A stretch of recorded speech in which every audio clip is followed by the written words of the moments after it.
Welcome to The Explainer, everyone. Today, we are looking at an absolutely monumental jump in the global music landscape. We're tracking a journey that took a group from the searing, dusty heat of the Mojave Desert straight into the polished, globally recognized halls of institutional prestige.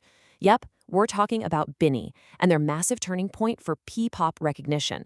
If you've been following the explosion of international pop genres, you know that bridging the gap, going from a viral sensation to true institutional legitimacy is basically the hardest leap for any artist to make. It's like a giant puzzle. Today, we're going to use our source material to break down exactly how this historic debut unfolded and why it absolutely matters to the global music scene. Okay, let's dive into this stark contrast. On April 17th, they were literally surviving the grueling, high-energy heat of the Mojave Desert at Coachella. Just surviving that stage is a huge badge of honor for any artist. But get this, just 4 days later on April 21st, they traded the desert dust for the hollowed, high-gloss lights of the Grammy Museum at LA Live. Going from a massive outdoor festival to an intimate, prestigious institution in under a week is a massive tonal shift, and it perfectly sets the stage for the incredible milestone we're unpacking today. Before we go deeper into the mechanics of this milestone, let's establish exactly who is bringing P-pop to the global stage. In Section 1, the roster of the nation's girl group. Here is the 8-member powerhouse: Aya, Colette, Malai, Gwen, Stacy, Mika, Jhoanna, and Sheena. Widely known as the nation's girl group in the Philippines, these 8 individuals are the ones proudly carrying the Philippine flag internationally. What you should really take away from this is that they aren't just participating in the current pop wave. They are actively making her story this April, acting as cultural ambassadors just as much as they are musical artists.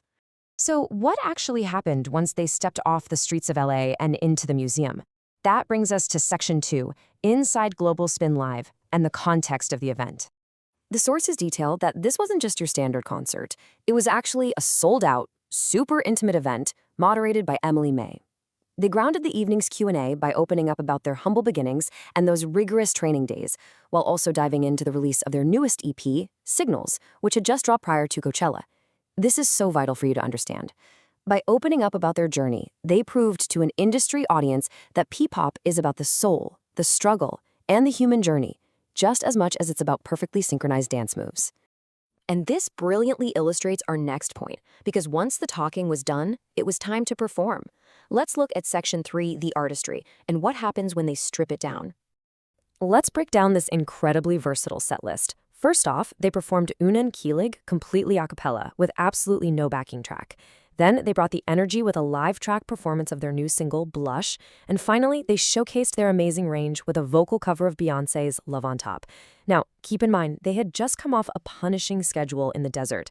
Conquering an intimate room like the Grammy Museum with this level of raw talent proves that they are not just a synchronized group, they're absolute top-tier vocalists. You really can't hide behind heavy production in a room like that. Reviewers noted that they truly showed off their Filipino throat chakras, which is a perfect way to capture the magic of their vocals that night. It's a playful term highlighted in the source material, but it points to a very serious truth. Their vocal growth is undeniable. That backing track-free performance was a massive statement piece. It was a direct showcase of their pure, unfiltered ability to harmonize and project, leaving a lasting impression on everyone in that room. Now, what's really interesting about this slide is how it highlights a completely different, yet equally important side of their appeal. Let's look at Section 4, the authenticity, and how they focus on staying be you. They literally went from Step 1, singing at the prestigious Grammy Museum, straight to Step 2, delivering the local weather forecast. Seriously, you read that correctly. The source material highlights this absolutely hilarious moment where Jhoanna teamed up with Philam meteorologist Maria Cuiban for a live weather broadcast right at the event. It's so easy for artists to become stiff or overly formal when they enter hallowed industry spaces, right? But this moment shows that even amidst such institutional prestige, they maintain their charming, chaotic humor. They stayed 100% themselves, which is a huge part of their global magnetic appeal. Let's move to and see how this builds into something much bigger. Here's Section 5, the big picture, and why this is a true turning point for P-pop. This quote from the Asian Journal anchors our explainer's thesis perfectly. They called this event an institutional turning point. So why does this matter? Well, the Recording Academy represents the pinnacle of the established music industry.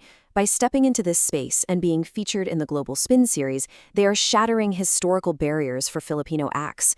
They are bridging the gap between regional popularity and global institutional recognition. This is where the industry finally validates what the fans already know. To truly grasp the weight of this, just look at the company they're keeping and the global spin legacy. In previous years, this exact platform hosted global giants like BTS.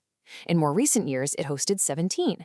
And now, we see BINI placed directly on this timeline for April 2026.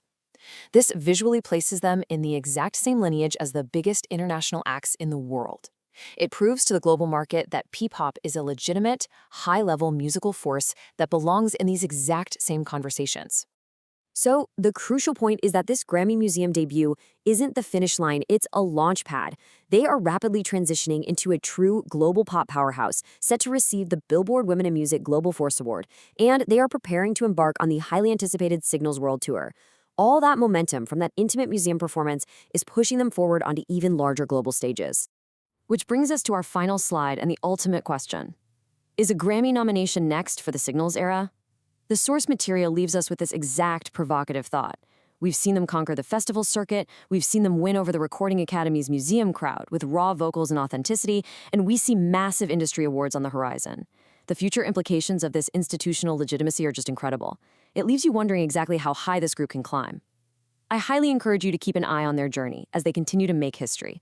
Thank you so much for joining me for this explainer, and keep learning.